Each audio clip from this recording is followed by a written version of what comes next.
कि भूमंडल पर जीव पाप से ग्रसित हो रहा है और इस पाप से ग्रसित व्यक्ति के जीवन में यदि एक बार भी कोई ऐसे स्वरूप का दर्शन हो जाए कि जिसके दर्शन करते से ही जीवन के सारे पाप नष्ट हो जाए, तो वो कौन हो सकती है? अब वशिष्ठ बाबा ने तप किया और वशिष्ठ ऋषि ने तप कर वशिष्ठ बाबा जब तप करने लगे, ब्रह्म ऋषि वशिष्ठ जी जब तप करते हैं और तप करते करते उनके ध्यान में आया कि एक है भगवान नारायण की पुत्री मानस पुत्री सरयू, जिसका केवल स्वरूप का भी अगर कोई दर्शन कर लेगा तो उसके पाप संचित समाप्त हो जाएंगे। ऐसी सरयू को जाना, सरयू को जाना। शायद इस प्रसंग को आस्था चैनल पर और शायद सोशल मीडिया पर पहली बार कोई इस चरित्र का स्मरण कर रहे होंगे, मां सरयू के प्रागट्य का, मां सरयू के पृथ्वी पर आने का।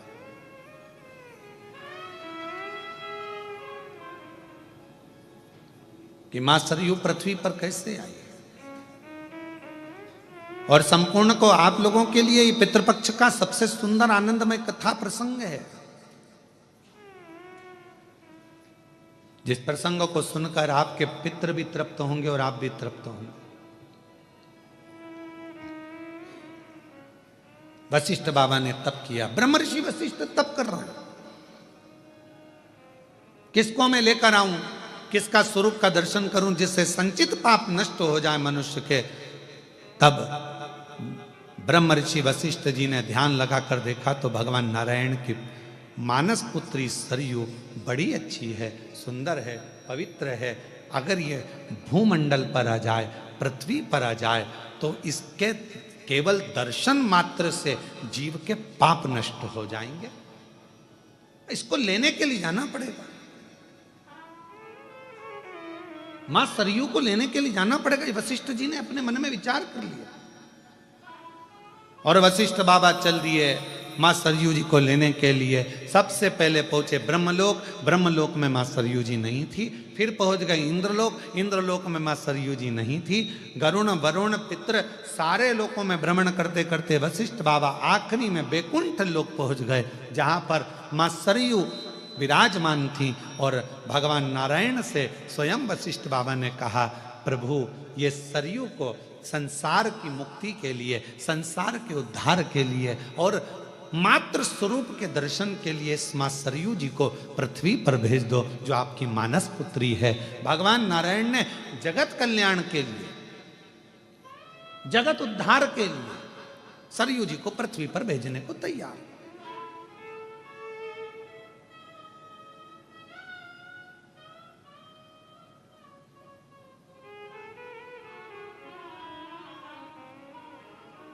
अब कई लोगों के मन में एक प्रश्न आता है, गुरुजी इस प्रसंग का शिव पुराण से कौन सा संबंध है? तो हमारा निवेदन है, शंकर भगवान का एक स्वरूप का दर्शन इस चरित्र के अंतर्गत आएगा। आप थोड़ा ध्यान से श्रवण करिएगा।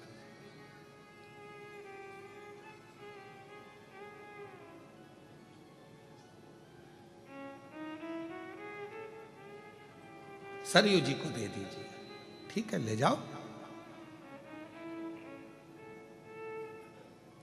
एक सड़क, एक शिक्षक, ये दोनों जहां हैं वहीं रहते हैं, पर इनके पास आने वाले को ये मंजिल तक पहुंचाते रहते हैं। कौन कौन? जम के बोलो जरा। सड़क और शिक्षक। शिक्षक वही नौकरी कर रहा है, स्कूल में पढ़ा रहा है, उसको वही तनख्वाह मिल रही है, 25,000, 50,000, 30,000, 20,000, जो उसको मिलती है, उससे हमें कोई मतलब नहीं। पर शिक्षक वही है, शिक्षक वही पहनावा पहन रहा है, वही पैंट, वही शर्ट, वही साधारण सा जीवन जी रहा। और शिक्षक वही है, वही 25, 30, 10, 20 हजार रुपये महीना कमा रहा है, 40, 50 हजार रुपये महीना कमा रहा है, पर वो शिक्षक के पास जो जाता है, शिक्षक वहीं रहता है, पर शिक्षक अपनी शिक्षा के माध्यम से अपने शिष्य को कहीं कलेक्टर, कहीं एसपी, कहीं डीएसपी, कहीं कमिश्नर बना देता है। वो वही है, पर उसके जो शिष्य हैं वो उच्च पद पर पहुंच जाते हैं, उनको उनकी मंजिल मिल जाती है। सड़क का काम भी यही है, रोड का काम भी यही है। सड़क क्या करती है? सड़क वहीं पर है। सड़क कहीं कहीं क्या है? बैरुल की सड़क बैरुल में है, अमरावती की अमरावती में है। सड़क कहीं कहीं क्या, पर उस सड़क पर अभी वो हमारा वो हितेश कह रहा था, कौन सा एक्सप्रेस बना है नारखेड़े जी? हाँ, समृद्धि एक्सप्रेस बना। तो वो बोल रहे थे, हितेश कहने लगे, गुरुजी एक समृद्धि एक्सप्रेस बना है। तो मैंने कहा कहाँ है? तो कहा वो नागपुर से ऐसा गया मुंबई के लिए और बहुत अच्छा बना। हमने कहा रोड गई क्या? तो कहा नहीं गुरुजी, रोड तो वही है, बस मंजिल गई है, केवल मंजिल गई, रोड वही है।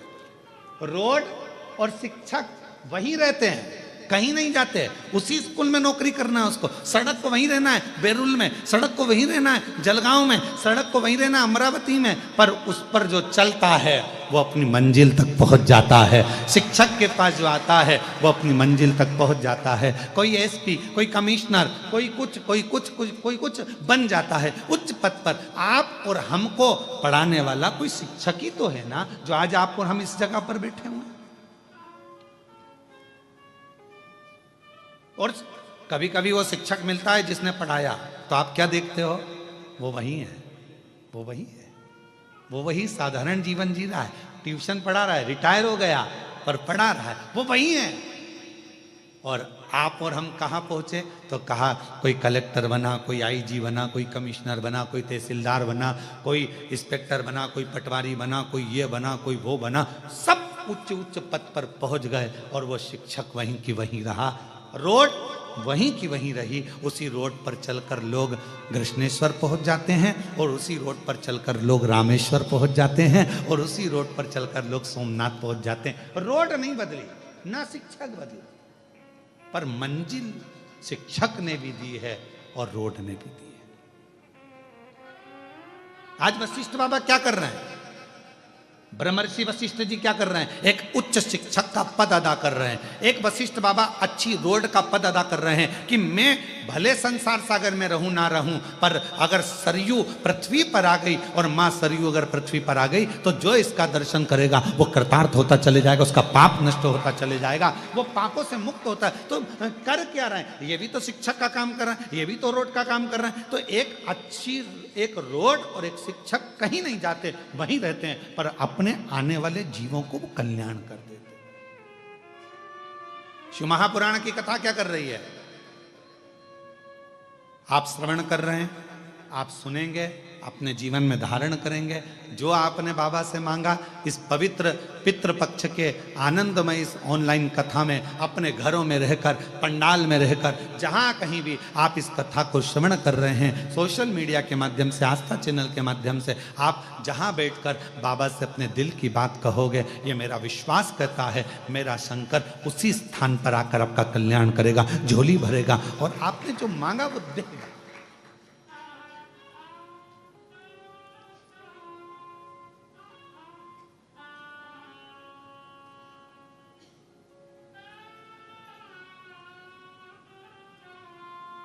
जो तुमने मांगा है वो देगा।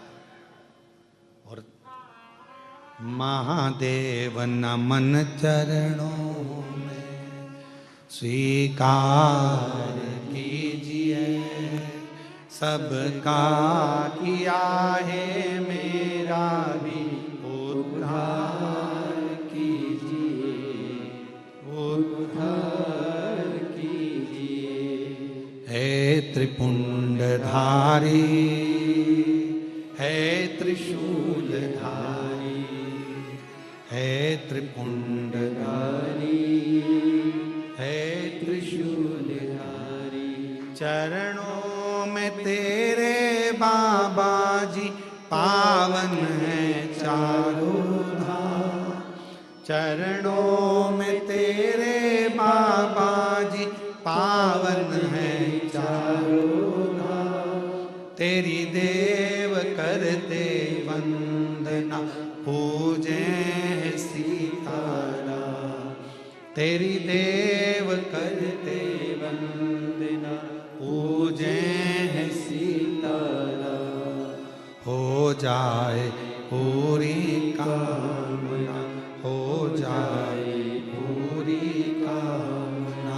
उपकार कीजिए सबका किया है मेरा, उद्धार कीजिए, उद्धार कीजिए। है त्रिपुंडधारी, है त्रिशूलधारी, है त्रिपुंडधारी, है त्रिशूलधारी। बाबा इतनी कृपा, इतनी करुणा करिए, इतनी दया करिए, इतनी करुणा करिए। रोड अपना काम कर रही है, शिक्षक अपना काम कर रहा है, एक माता पिता अपना काम करते हैं, उपदेश देना, समझाना, बच्चों को ज्ञान देना। समझ जाए तो उसकी जिंदगी बन जाए।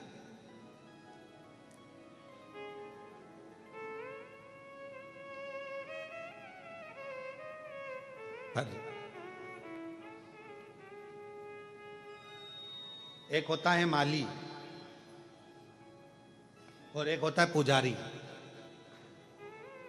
कौन कौन?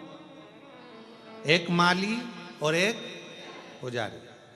सही निर्णय देना रे हो बेलूर वालों, उत्तर बिल्कुल सही देना हो, सोच समझ के देना, अच्छे से देना। बाहर वाले भी जरा ध्यान लगाना है। तुम ये मत सोचना कि मैं तुमको देख नहीं रहा हूं,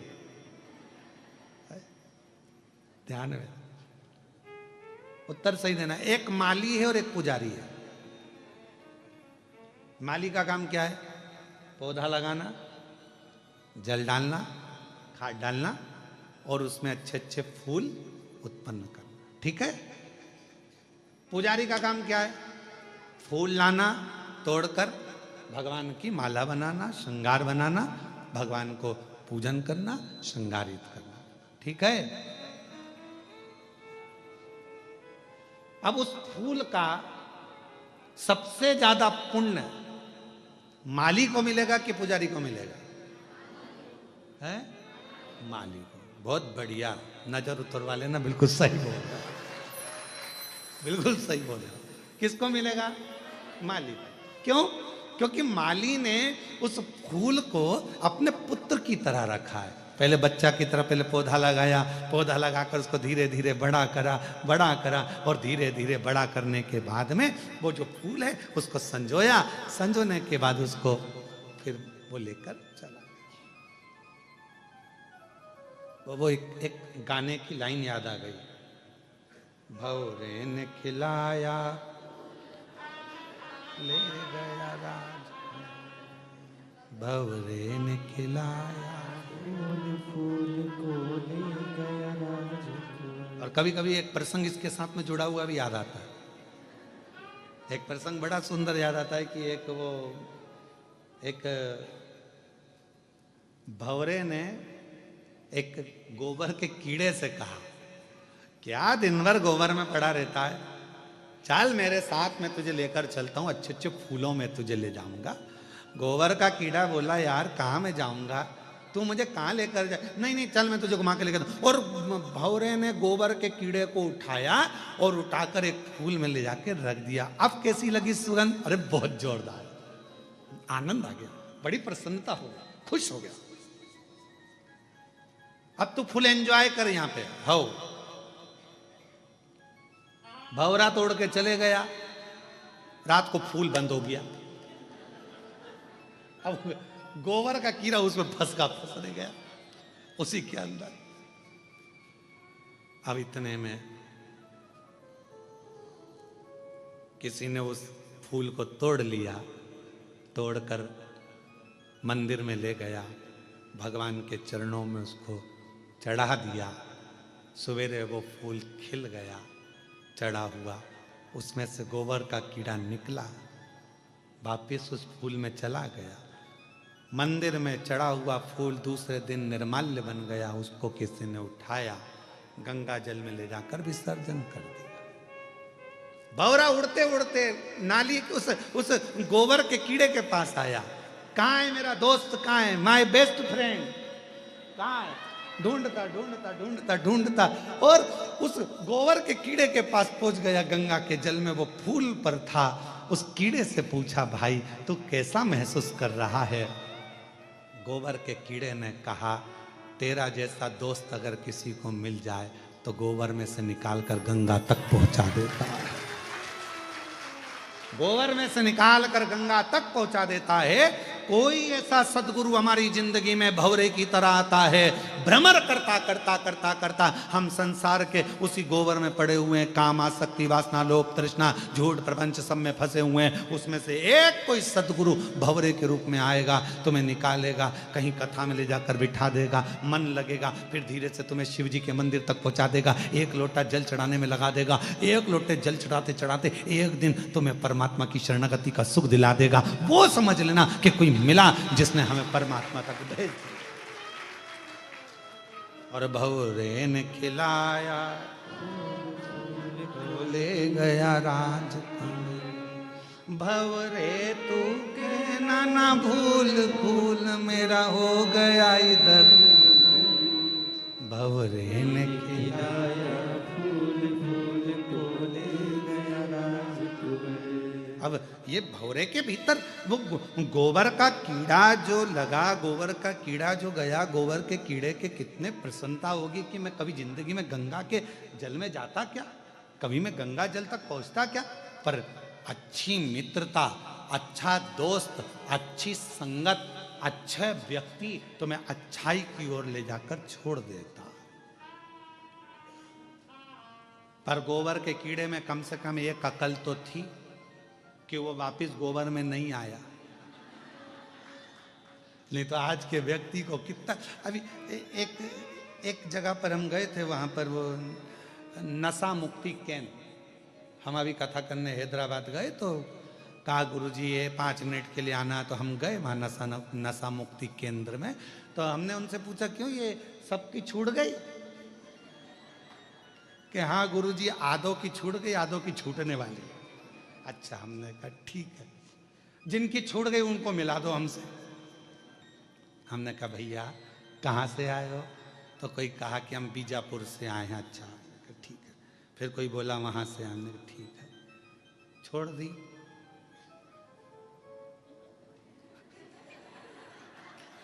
छोड़ दी तो कहते अभी छोड़ दिए। तो हमने कहा फिर बाद में? तो कह मौसम के अनुसार देखा। क्या सोच, क्या विचार? कोई गोबर का कि उसमें समझदारी तो थी। अरे बोलो सही है कि गलत है?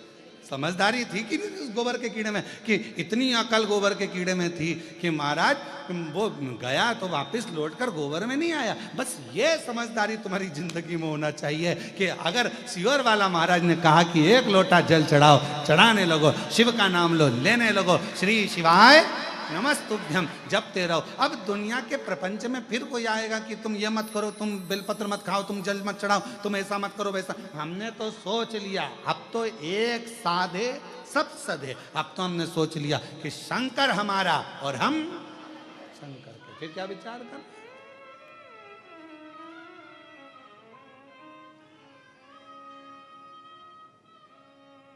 एक भजन का पर्चा यशराज पंडित जी के पास होगा, तो वो एक जो हम सोच लिए, जो हम विचार कर लिए, जो हम मन में सोचे विचार कर, तो महाराज शिव कथा कर रही है और मैंने तेरे ही भरोसे बाबा, तेरे ही भरोसे हवा बिछी उड़ती जावागी, बाबा डोर तो छड़ी नावे कटी जागी। ओ भोले मैं तेरी शंभू मैं तेरी हवा बिच उड़ती जावांगी बाबा डोर हर तो छड़ी नाम कटी जावांगी। तो रोड का काम है और शिक्षक का काम है, उन्होंने आपको मार्ग दिखाया, सतमार्ग दिखाया। अब आपके ऊपर निर्भर करता है कि आप क्या ग्रहण करो, ये आपके ऊपर निर्भर करता है।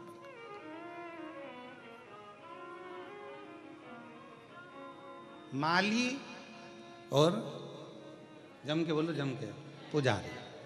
माली ने क्या करा? पौधा लगाया। माली ने क्या करा?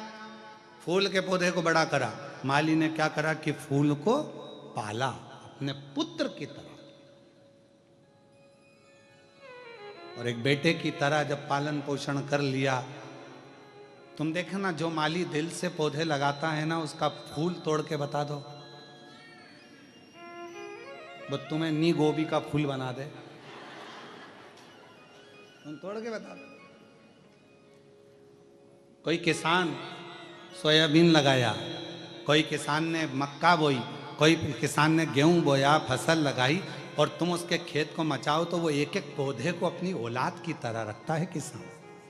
एक एक पौधे को, सोयाबीन का एक पौधा होगा, एक गेहूं का पौधा होगा, एक मक्का का पौधा होगा, तो वो किसान के लिए उसकी औलाद जैसा होता है, उसके बच्चे जैसा होता है कि कैसे इसमें जो दाना आएगा मैं बेचकर अपना कर्जा चुका दूंगा, मेरी घर बना लूंगा, मेरी बेटी की शादी कर दूंगा, मेरे बेटे का ब्याह कर दूंगा, मेरा मकान बन जाएगा। किसान कितनी आस लगाता है।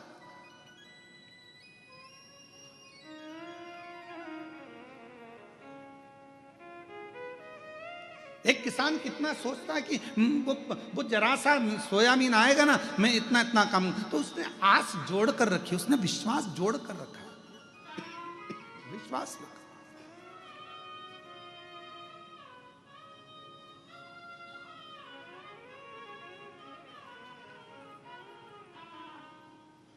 माली ने पौधा लगाया, फूल बड़ा करा, पुजारी ने फूल को तोड़ा, भगवान तक लेकर गया।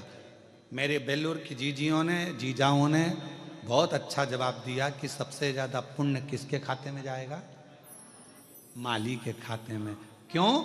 उसने अपने पुत्र के भाव से उसको संजोया है, और पुत्र को संजो कर उसने परमात्मा तक ले जाने के लिए छोड़ दिया है। बीच में मझधार जो बना है, बीच में सेतु जो बना है, बीच में जो मंजिल तक पहुंचाने वाला बना है, वो पुजारी।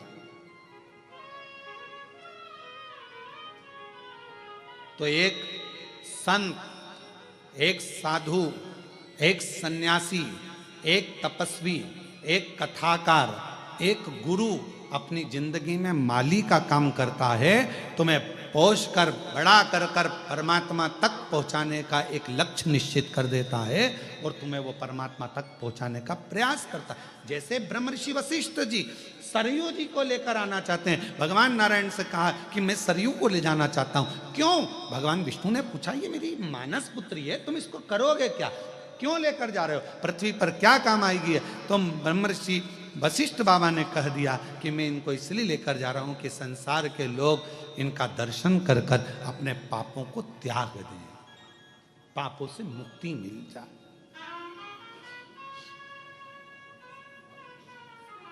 और कोई जाए जो काशी में मेरा पेगा ले जाना, कोई जाए जो काशी में मेरा पेगा ले जाना। ये कहना डमरू वाले से तुम्हारी याद आती है, ये कहना काशी वाले से तुम्हारी याद आती है। मैं खुद तो आ नहीं सकता, मेरा पेगा ले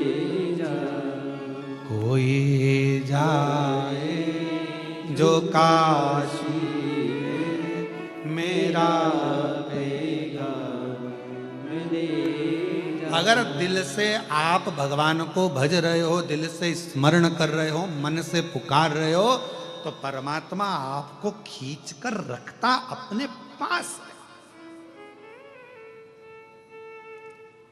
है। ये सोपान दत्तात्रेय जी नारखेड़े बैठे हैं अपनी धर्म पत्नी जी के साथ में, सुलभा जी के साथ, और हमारे ये श्री राजेंद्र आनंद राव पाटिल जी बैठे हैं अपनी धर्म पत्नी ज्योति राव पाटिल जी के साथ, या ज्योति जी के साथ।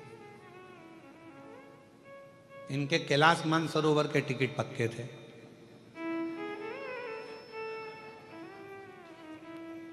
हमसे 3 दिन से लगे थे पीछे, गुरुजी 9 तारीख हो गई, हम 12 को चले जाएंगे। फिर बोले गुरुजी 10 तारीख को, फिर बोले हम 11-12 को चले जाएंगे। 11 तारीख को फिर बोले हम 12 को चले जाएंगे। आज कितनी है? आज कितनी है? अब हमने कहा हमने इनको नहीं रोका, क्योंकि हम रोक लेते तो इनका जो बेचारा कैलाश मानसरोवर का टिकट कोई कम में होता है। पैसा कितना लगता है मानसरोवर जाने के लिए, है? कोई हमसे कहे गुरुजी तुम कैलाश मानसरोवर चलो, भैया हमारे पास इतना नहीं, हम नहीं जाएंगे। तो कैलाश मानसरोवर जाने में कोई पैसा कितना लगता है, विचार करो। तो हम इनको नहीं बोले कि तुम टिकट कैंसिल करवाओ, वो तो शंकर जी ने कुछ ऐसी लीला राज दी। और इनको जाना था नेपाल से, और नेपाल तो पूरा भगवामय हो रहा है। छत्रपति वीर शिवाजी महाराज की, अब पूरा नेपाल तो भगवामय हो रहा है। तो वहां एयरपोर्ट हुआ तो बंद। तो इनके जो जिनने टिकट बुक करे थे उन्होंने कहा आप अभी अपन बाद में चलेंगे, और तुम्हारे टिकट का पैसा संचित है, रखा हुआ है, तुम टेंशन मत लेना, जो जहाँ है वहीं रहना। तो इन दोनों ने, ये दोनों बहुत समझदार हैं, ये पाटिल और नारखेड़े, इन दोनों ने फोन लगा के उनसे कह दिया भगवान ने हमारी सुन ली, सुन ली, सुन ली। और तेरी कृपा का क्या है भरोसा, कब किस पर हो जाए जरा सी।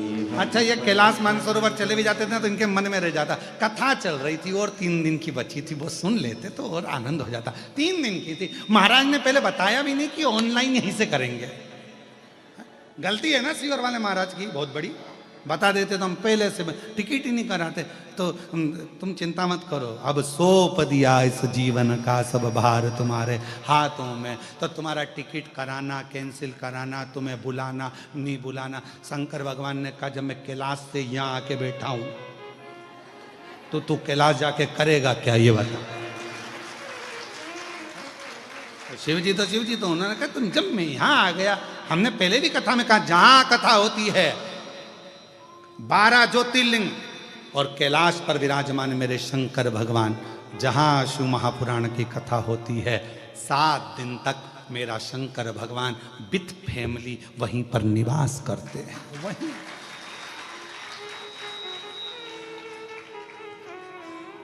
और अकेले वो भी नहीं रहते, अपने गणों के बिना, इसलिए तुम सब अकेले नहीं रहते मेरे शंकर, वो अपने गणों के साथ रहते। तो हम आप सब शिव जी के गण हैं, उनका डमरू बजता है, थोड़ी सी कानों में आवाज आती है, और अपन सब धीरे धीरे निकल के अपने अपने घर से जहाँ कथा होती है वहाँ पहुँच जाते हैं, अपने देव अधिदेव महादेव से मिलने के लिए, उनको प्राप्त करने के लिए। ये शिव का, ये शब्द। अब कोई कहे गुरुजी शिव जी के अपना प्रमाण कैसे देते हैं, तो इनसे पूछो, ये प्रमाण नहीं तोड़ गया।